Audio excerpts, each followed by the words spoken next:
Jai Hind, dear defense aspirants. Finally, CDS first 2026 notification is released by UPSC. वो सभी बच्चे जो अपने आप को ट्राई फोर्सेस के यूनिफॉर्म में देखना चाहते हैं, उनके लिए एक golden opportunity once again in their life, and they can avail it from December 10th, 2025. UPSC ने 10 दिसंबर 2025 को नोटिफिकेशन जारी कर दिया देर रात, और जारी करने के साथ ही आप एप्लीकेशन फॉर्म सबमिट करने के लिए, भरने के लिए एलिजिबल हो जाते हैं। हालांकि ये थोड़ा मजाक है कि 10 दिसंबर को उन्होंने रात के करीब 11:30 पौने 12 बजे के आसपास नोटिफिकेशन रिलीज किया। अब एक दिन तो वो वेस्ट कर दिया उन्होंने, जो कि आमतौर पे 2 से 3 बजे या हार्डली 4 बजे तक नोटिफिकेशन आ जाना चाहिए, ताकि बच्चों को उसको पढ़ने और समझने का मौका मिल जाए। तो मुझे लगता है कि यूपीएससी को इसको कंपनसेट करने के लिए जो लास्ट डेट है उसमें एक दिन का एक्सटेंशन देना चाहिए। फाइनली अभी जो लास्ट डेट है वो है 30 दिसंबर 2025। That was lighter side. UPSC को मैं इंस्ट्रक्शंस नहीं दे सकता, जो उसके कैलेंडर्स में फिक्स होता है वही रहता है। And there is a form fee of 200 rupees for the candidates applying for this exam, and there are some exceptions also. All females, SC and ST category candidates को ये फॉर्म फीस बिल्कुल भी नहीं लगनी है। और चूंकि ये फॉर्म केवल ऑनलाइन ही भरा जा सकता है, सेम वे फी भी केवल ऑनलाइन ही सबमिट की जा सकती है। आइदर यूपीआई पेमेंट या इंटरनेट बैंकिंग या फिर any visa, any card payment.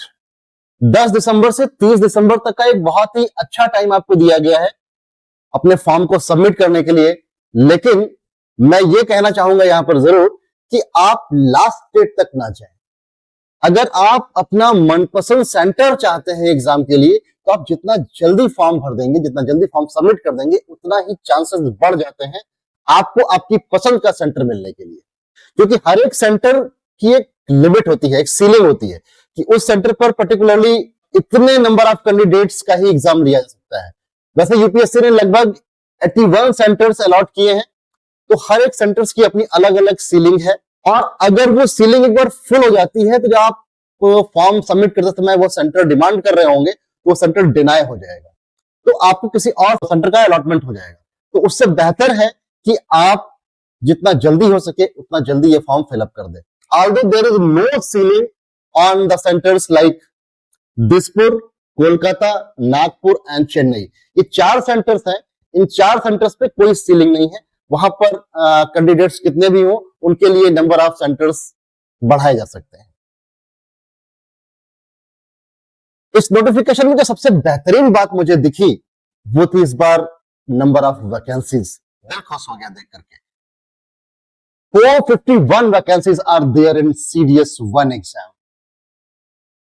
तो वो सारे एस्पिरेंट्स जो पिछले अटेम्प्ट में किसी एक बड़ी मामूली सी गलती के कारण, एक मामूली सी भूल के कारण मेरिट लिस्ट में अपना स्थान बनाने से चूक गए थे, ये उनके लिए एक बहुत ही बेहतरीन अपॉर्चुनिटी। आपको काम करना होगा। अगर आपके मार्क्स रिटन एग्जाम में कम रह गए हैं उन गलतियों पर, उन कमजोरियों पर, और अगर एसएसबी में आपके मार्क्स कम रहे, तो अपने आप को संवारने और अपने आप को तराशने, निखारने में आपको काम करना होगा, मेहनत करनी होगी, ताकि ये 451 वैकेंसीज में आप अपने लिए एक सीट पुख्ता कर सकें। अब कोर्स वाइज वैकेंसीज की बात करते हैं। The candidates applying for IMA can avail the vacancies of 100 seats, including the 13 vacancies of NCC certificate holders in Army Wing. While the candidates applying for IMA can avail the vacancies of 26 seats, including 6 vacancies for NCC certificate holders in Naval Wing. वहीं पर वो सभी aspirants जो कि air force academy के लिए apply कर रहे हैं, उनके पास 32 सीट्स हैं, और उसमें से भी 3 seats NCC certificates air wing holders के लिए रिजर्व है। इसके अलावा वो सारे कैंडिडेट जो शॉर्ट सर्विस कमीशन OTA के लिए अप्लाई कर रहे हैं, उनकी भी डिटेल हम एक बार आपको बता देते हैं। The OTA short service commission for mens comprising of 275 seats, वहीं वुमेन्स के लिए शॉर्ट सर्विस कमीशन में 18 सीट्स का प्रोविजन इस बार किया गया है। तो ये सारी सीट्स मिला करके होती हैं 451। आपको तो सिर्फ एक ही चाहिए, मेहनत कीजिए। आज और अभी से इस एग्जाम के लिए टोटल 4 महीने आपके पास है। 4 महीने में किसी भी एग्जाम की फुल फ्लैश तैयारी किसी भी न्यू स्टूडेंट के द्वारा भी की जा सकती है। अगर आप फ्रेशर हैं तो भी ये एक बहुत अच्छा टाइम है आपको, और अगर आप एक्सपीरियंस्ड है, रिपीटेड है, तब तो बहुत ही बढ़िया है। 4 महीने आपको पूरे सिलेबस की तैयारी करने के लिए और उसको पूरी तरह से प्रैक्टिस करने के लिए बहुत ही अच्छा टाइम है। एग्जामिनेशन हॉल में आपके पास समय की कमी होती है। जो लोग जितना बेहतरीन प्रैक्टिस करके जाते हैं, समय का उतना ही बेहतर तरीके से सदुपयोग कर पाते हैं। मैं ये शुभकामनाएं देना चाहूंगा और ये विश करना चाहूंगा कि आप इस 4 महीने का उपयोग करते हुए 441 वैकेंसीज में अपने लिए एक सीट इस बार पक्का लॉक करके आए। एग्जाम के साथ ही साथ बच्चों को अपने एडमिट कार्ड्स की भी चिंता होने लगती है। तो एडमिट कार्ड जैसा कि होता आया है, एग्जाम से करीब 10 से 15 दिन पहले यूपीएससी रिलीज कर देती है। तो इस बार भी मैं उम्मीद करता हूं कि फर्स्ट वीक ऑफ अप्रैल में आपके एडमिट कार्ड रिलीज हो चुके होंगे। खैर, उसकी टेंशन नहीं लेनी है, आपको टेंशन लेनी है केवल अपनी तैयारी की और अपने एग्जाम के मुताबिक अपने आप को ढालने। जब बात एग्जाम की हो ही रही है तो अब मैं आपको एग्जाम पैटर्न्स के बारे में ही बता देता हूं। वो सारे कैंडिडेट जो आईएमए, आईएनए और एयरफोर्स एकेडमी के लिए चांस ले रहे हैं, उन्हें 3 पेपर्स देने होंगे, इंग्लिश, जीके और मैथमेटिक्स। इंग्लिश में उनका टेस्ट लिया जाएगा 120 क्वेश्चंस के लिए, same for GK also, 120 questions GK के पेपर में भी होंगे, और वहीं मैथमेटिक्स का पेपर 100 सवालों के साथ होगा। इन तीनों ही पेपर्स में आप हर एक में 100 नंबर के लिए फाइट करेंगे और तीनों ही पेपर्स में टाइमिंग 2 घंटे की आपको मिलेगी।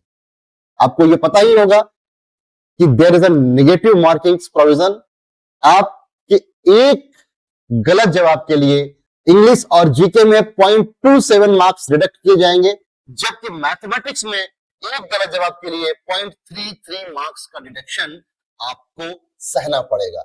इसलिए हर एक सवाल का कॉन्फिडेंट होकर रिस्पॉन्स करें, बेहतरीन तैयारी करें, डाउट का कोई प्रश्न ही ना छोड़ें, और जिन सवालों पर आपको डाउट हो उन सवालों को बेहतर है कि आप अनअटेम्प्ट छोड़ दें, ताकि कम से कम आप नेगेटिव मार्किंग के प्रकोप से बच जाएं।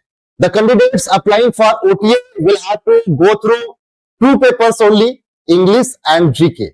जैसा कि प्रोविजन आईएमए, आईएनए और एफए के लिए था, इंग्लिश 120 सवालों के लिए और जीके भी 120 सवालों के लिए, दोनों के ही फुल मार्क्स 100 और दोनों में ही टाइमिंग आपको मिलेगा 2 घंटे। डिडक्शन क्राइटेरिया भी सेम है, आपको एक गलत जवाब के लिए 0.27 मार्क्स का नुकसान सहना पड़ेगा। Eligibility criteria for CDS 1 2026।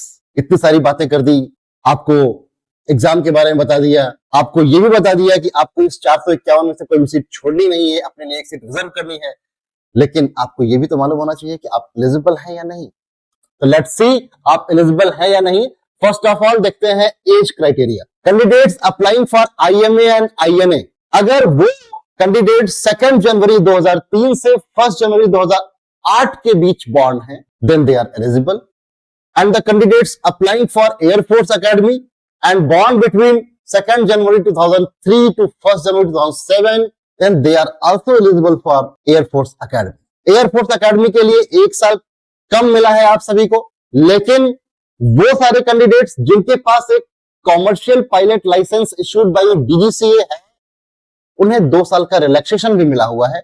वो 26 साल की उम्र तक इस एग्जाम को दे सकते हैं, यानी कि उनके लिए एज क्राइटेरिया होगा 2 जनवरी 2001 to 1 January 2007, and the candidates applying for OTA, Short Service Commission, will be eligible if they are born between 2 January 2002 and 1 जनवरी 2008।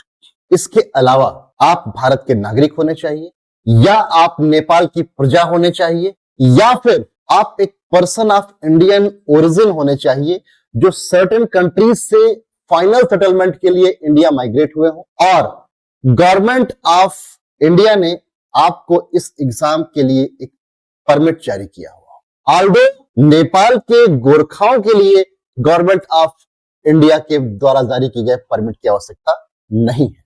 आपको पता है कि सीडीएस का सिलेक्शन प्रोसीजर एक वनडे एग्जाम के माध्यम से होता है। रिटन एग्जाम जैसा कि एक स्क्रीनिंग एग्जाम होता है, वो एक दिन में ही खत्म होगा, चाहे आपको 2 पेपर देने हो या 3 पेपर देने हो, वो सारे के सारे पेपर्स एक दिन में ही लिए जाएंगे। And candidates qualifying in written exam will be called for SSB interview and SSB is a procedure of 4 to 5 days। जो बच्चे SSB में क्वालिफाई कर जाएंगे, रिकमेंड हो जाएंगे, उन्हें मेडिकल टेस्ट के लिए अपने सेंटर्स पर फर्दर 2 और 3 दिन के लिए रुकना पड़ सकता है।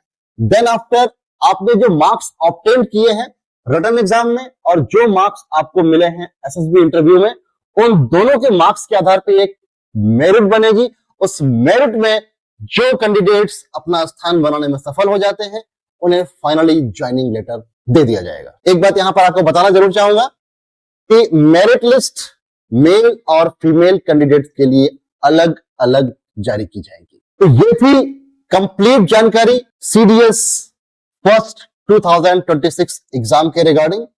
कुछ सवाल हैं जो बहुत फ्रीक्वेंटली पूछे गए हैं मुझसे और मेरी टीम से, मैंने उसको इस प्रेजेंटेशन में शामिल करना ही बेहतर समझा।